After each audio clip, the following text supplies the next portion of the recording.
Shadowheart, the most romance love interest in all of Baldur's Gate 3. No, seriously, look at those numbers. But she is more than just a sassy cleric. You're lucky I'm feeling kind. I'm Ronan, and welcome to the channel. I cleared honor mode first try, and now I'm on a mission to make a solo build for every single origin character. Recently, I did have a poll to see who was next, and guess who won? Clearly, if you're in this video, Shadowheart. Not only that, but I did have a comment to make a build that uses her exclusive weapon as well. No, not the Radiant version, we're talking Shar here, and this is going to be a fun darkness themed build, and when you think of Shar and darkness, what comes to mind? To me, it's one of my favorite subclasses in the game, a Shadow Monk, to make a fun multi-class known as Shar's Ninja. If you're new here, like and subscribe, and comment on what you may want to see next. Thank you to Suicide Squash for being a member. If you want shadows like they have, early access to vids like this, and some other perks, then hit join down below. The core concept of this build is to abuse darkness to your advantage. Early on, you will want to utilize the darkness ring if you do want darkness immunity, but once you do get Shar's spear, you become immune regardless. This means you can shadow teleport as fun using the darkness skill, or by simply using darkness arrows. You have advantage in your attack rolls to people that are in darkness, they have disadvantage on their attack rolls against you, and rangers can't even shoot inside of it. It is very strong. I have two versions of this build, one that's more offensive in nature, while the other is a little more defensive. The breakdown will be 6 levels in the Shadow Monk, 2 levels in the Fighter for Action Surge, and for offensively, 4 levels in the Gloomstalker Ranger, or more defensive, 4 levels in a Cleric, subclass of your choice, though I do prefer War Cleric. No matter which path you take, you will have the fun ability Shadow Step to transverse from shadow to shadow. And since Shar's Spear of Evening lets you cast Darkness for free every round, while also giving Darkness immunity, it's the perfect combo. But you also have the ability to shoot Darkness arrows as needed to transverse to any higher ground or any other spot you would really need to without using the Darkness spell. So which should you pick and why? Well, for the more offensive version, the benefits of the Gloomstalker Ranger really is all about combat. You gain an extra attack at the start of combat, which is very useful since it allows you to cast Shar's Darkness and attack the same turn without utilizing Action Surge. You gain extra movement your first turn, and you have higher initiative. And because you are a monk, because your weapons scale with dexterity or strength depending on what's higher, you're already going to have decent initiative. Adding another +3 on top of that pretty much guarantees you'll go first. Not to mention you also gain useful utility spells like Longstrider, Enhanced Sleep, or Speak to Animals. But that's not all, you also gain an additional fighting style, so you can pick what you see as you see fit, and Rangers offer useful Natural Explorer options, giving some extra defenses or utility as well. So what about the Cleric version then? Well, we know Shadowheart is a Cleric of Shar, so theme-wise it just fits. But Clerics are very useful, they give awesome cantrips like Guidance, defensive spells like Sanctuary, which is a huge lifesaver, especially for honor mode. And as a War Cleric, you can utilize War Priest charges to attack with a bonus action. This may or may not be needed since we will be taking the Great Weapon Master feat later on. However, also having Guiding Strike to give you +10 to your attack rolls really helps out to make sure you land that Great Weapon Master hit regardless. So no matter which one you pick, I would suggest you do respec at some point in time and go 1 first level into Fighter. That way you do have Constitution proficiency to make your concentration spells a little harder to break, like Darkness for example. Although I am making this build as an intended solo build for good old Shadowheart here, I do want to state if you want to utilize this build as other races for like the Dark Urge or custom race, you certainly can. As long as you have Shadowheart to kill the Night Song, the build will still function. So other races I would recommend, Half Orc without a doubt is going to be very strong with this build, mainly because of savage attacks, getting that extra crit die, and with your high crit chance with this build and attacking with advantage, you crit pretty often. Not to mention you also have Relentless Endurance, which is nice in case you end up possibly getting downed. I would also like to mention Dwarves, specifically the Dwagar, are also very useful, and I am a big fan of any type of elf that is either half elf or pure elf, that is specifically the Wood Elf for the extra movement as well, but realistically any race could work with this regardless. My starting stats are on screen now. I am utilizing this as a dexterity build because monks have the unique ability to make any monk weapon scale with dexterity over strength, which is very useful if dexterity is higher. Because we are utilizing a spear, which is something monks can use, it works out. My starting first feat will be ASI to get my dexterity up, And my second feat will be Great Weapon Master. Because this is a solo build, I do plan to utilize the Hag's Hair to get my dexterity to 20 at level 4. If you prefer not to utilize the Hag's Hair, you certainly can, but keep in mind your dexterity will be lower. Or if you prefer to use the weapon as a one-hander and shield, you certainly can, and by doing so, you can just utilize 2 feats for ASI to get your dexterity to max. Although I did make this build for a solo run, you can easily utilize this with other classes that can have darkness immunity, like anything that multi-classes with Warlock, or any type of build that has darkness immunity via gear and works really well with other stealth-based classes. So gear in this video is mainly going to be for Acts 3 because most of the gear utilized throughout Acts 1 and 2 are pretty much anything you're going to want to utilize, because for Acts 1 and 2 you're basically playing as a Shadow Monk. I do have a specific Shadow Monk video that plays a little differently than this, but the information for Acts 1 and 2 in that video can be utilized for this build, link in the description down below. So our weapon of choice here is Shar Spear Evening. This thing is fantastic. It is a versatile weapon, so you can use it with 2 hands, which is why we went with the Great Weapon Master feat. You have fantastic things with this. Besides doing additional 1d6 damage to creatures that are lightly or heavily obscured, you have advantage on saving throws when you are lightly or heavily obscured. You have a unique weapon art that you can utilize once per short rest that will do damage, and it will also create a cloud of darkness, which is just phenomenal. You have the ability to cast Shar's Darkness once per turn without utilizing any spell slots, which is basically just darkness for free. Very useful. And of course, because you are a Shadow Monk, you can use key points if you would rather use the Shadow Art's Darkness instead. There's really no point since you get it for free with the weapon. Also, the weapon makes you immune to blindness, so you don't need the blind immunity ring, and you don't need to have any other equipment to help utilize that. It just comes with this weapon alone. Now, of course, you have the Shar equipment. You have like the chest piece. The Dark Justiciar's half plate is very useful, really useful. However, with this being more of a solo build, we're going to want to maximize damage. So when you can replace this, you will want to replace it with the Ballast Armor. Let's be real, the Ballast Armor is the best armor if you want to maximize any type of burst damage for piercing weapons, which guess what? There's this piercing, and with Great Weapon Master, it just really hits hard. So that is going to be the main chest piece. The Dark Justiciar's helmet is really good because you do get a bonus to saving throws against spells. When you are obscured, you get extra crit chance, and it gives you extra constitution saving throws. However, the Saravox helm, in my opinion, is just overall better because this makes you immune to Frightened. You still gain +1 bonus to con saving throws, and you get the extra crit chance whether you're obscured or not. So overall, I think it is better.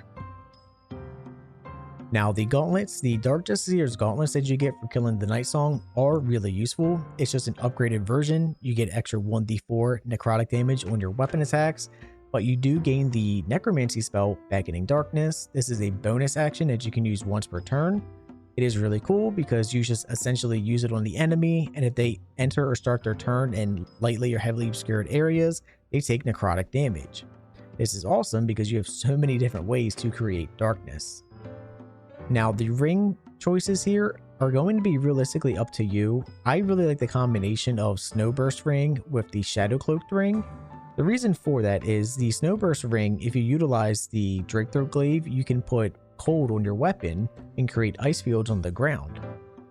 Well, if you combine that with a set of boots here, the Nightwalkers, you literally cannot slip on ice, which is my go-to boots for this build. The Shard boots really aren't good. You get Shadow Teleportation that you can use once per short rest. Well, you're already a Shadow Monk. You get that for free, so you don't need these boots whatsoever. So the Nightwalkers are the way to go. I like creating ice fields when I attack with my weapon, and of course Shadow Cloaked Ring, because we will be attacking enemies in darkness quite often. This just gives you extra damage. If you would rather not use the ice field thing with the Snowburst ring, you can easily use the Strange Conduit ring for extra 1d4 psychic, since you will be concentrating on darkness spell pretty often with this build. Your necklace is whatever necklace you want. I went Amulet of Ball just to get the extra bleeding against targets that have max HP. So this is useful for any type of bosses, and if you did sacrifice anyone to Bow Wow in Act 1, then you get automatic advantage of them as well. I do want to give a shout out to the Sentient Amulet here. In Act 3, once you finish the quest, you can upgrade this. And this gets an upgraded version of key restoration, which will give you key points equal to your martial arts die. So with this build, it's going to be about 6, which is pretty dang good considering you only have 7 key in general, so it gives you most of your key back. This is really useful to use once per long rest just to get key without the need of long resting in general. And lastly, your bow is going to be pretty much all utility. I went with the dead shot just because it increases your crit chance.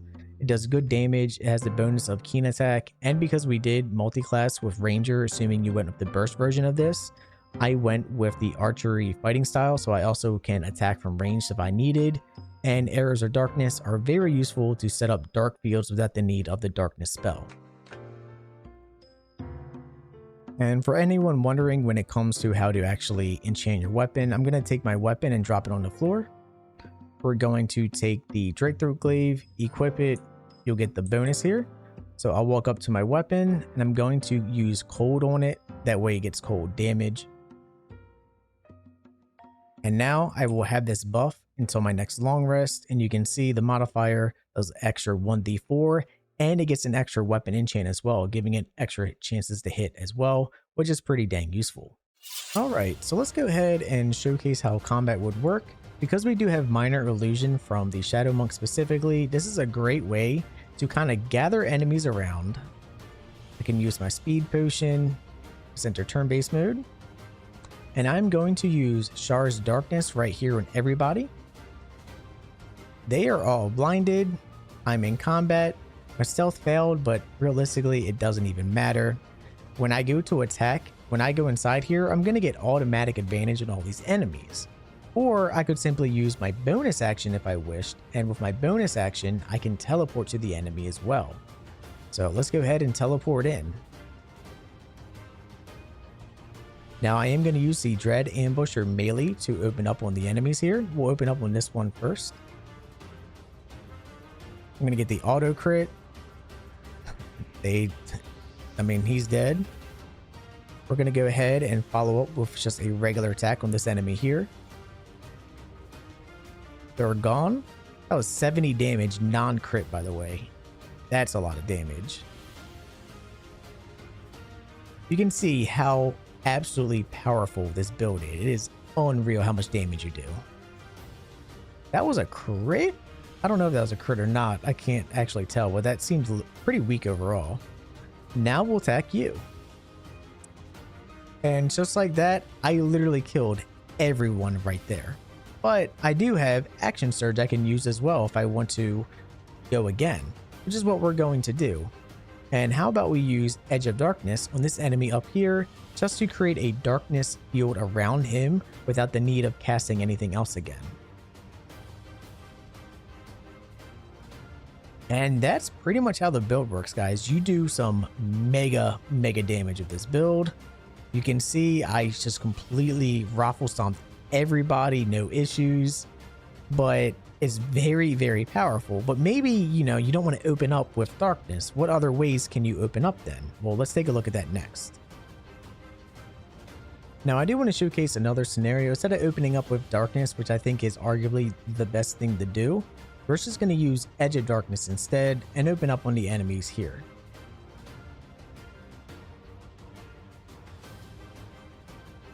And what's great about it is it does an AoE attack against all the targets. The only downside is they don't take double damage until I'm actually in combat with them. So that early opening up on them, because they were neutral to me, they don't actually get Aura of Hate until they're considered enemies. So I'm going to go ahead and follow up. We're just going to simply attack here. I'm going to go ahead and just use Unarmed Strike here just to showcase you can utilize that if you wish.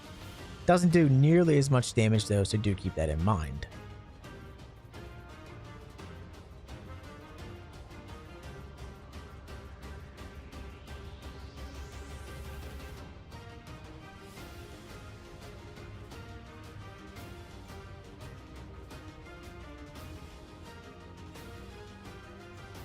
And all these guys, because I'm in my dark cloud, they have no idea that it was me that murdered their friends.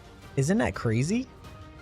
So I could easily escape now and they have no idea it was me. One way I could do that is by simply teleporting and then using Umbral Shroud. Keep in mind though, you have to actually be obscured to use Umbral Shout. So let's go ahead and utilize the Shadow Step here. We'll Shadow Step right here, decently far. And now I'm invisible. So I got away scot-free essentially. Alright, this next scenario, I'm not even going to bother to cast Darkness right away. I'm just going to open up on the enemy to get in combat because I do want them to actually see me. So we're just going to stab this person right here.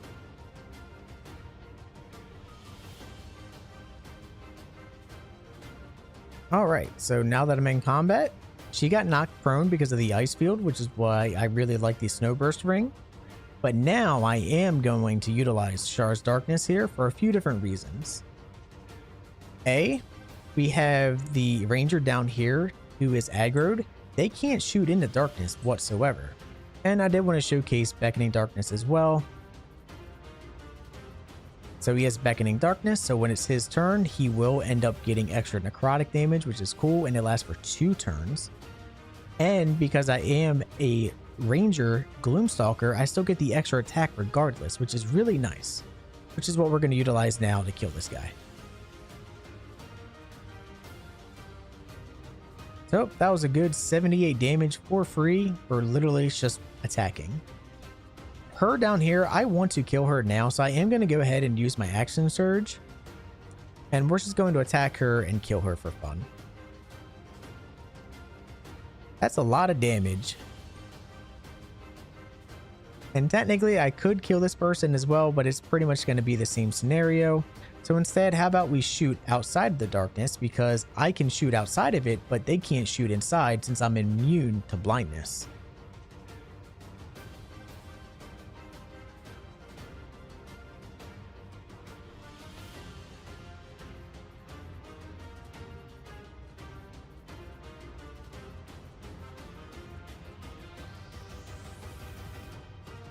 Yep, the archer up here can't do anything because I'm in darkness. He can't do anything either. Now they can step out and still try to throw weapons at me, but it's realistically not going to do that much damage. And you can see he did hit me despite being in darkness, which is actually crazy considering they have disadvantage on their attack rolls. So they got really lucky with their attacks. But with how much burst damage you do, realistically, it doesn't matter.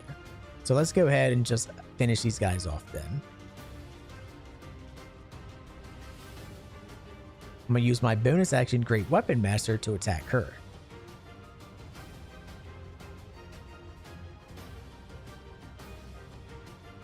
And that's basically how the build works, guys. You just simply attack your enemies. You use darkness to your advantage. I'll be honest, it makes the game way too easy, even on solo. Once you do get to Act 3, it's just so powerful. It's unreal, but it's also really, really fun. Technically, you can still die because in honor mode, you know, it's a little bit more difficult, but for the most part, fights are just super easy. Anyway, guys, I'm Ronan. I really hope you enjoyed. If you did, like and subscribe. Comment down below what you want to see next, and I'll see you next time.